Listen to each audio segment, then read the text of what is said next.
Le calme dans les rues de Beyrouth mardi matin, cet homme espère bien le faire durer le plus longtemps possible. Pour le nouveau Premier ministre Najib Mihati, préserver l'unité des Libanais ne sera pas chose facile.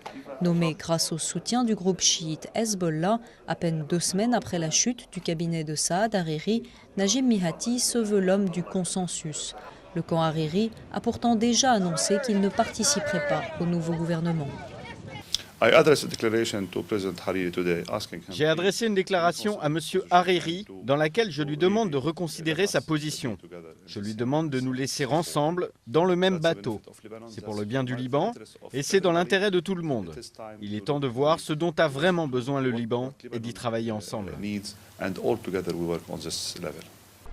Depuis l'assassinat de Rafik Hariri en 2005, le Hezbollah et le camp Hariri n'ont pas cessé de s'opposer sur la question du tribunal spécial pour le Liban, chargé d'enquêter sur la mort de l'ancien Premier ministre.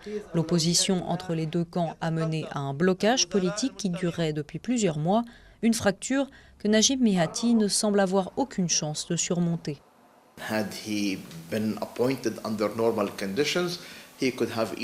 S'il avait été nommé dans des conditions normales, il aurait facilement pu devenir un Premier ministre consensuel. Mais aujourd'hui, vu la polarisation du débat et le soutien que lui apporte le Hezbollah, pour les sunnites, il est le Premier ministre du Hezbollah. Mardi, tandis que le président libanais annonçait la nomination de Mihati, des milliers de partisans de Saad Hariri laissaient éclater leur colère, comme ici à Tripoli. Une violence que le pays connaît trop bien. La situation ne m'inquiète pas car nous y sommes habitués. Tous les jours, il y a de nouveaux problèmes. Je ne sais pas vraiment. Je suis libanaise, mais je ne suis pas heureuse de vivre ici. Encore une fois, le Liban risque d'attendre longtemps avant de retrouver une situation politique stable. La formation du nouveau gouvernement pourrait prendre plusieurs mois.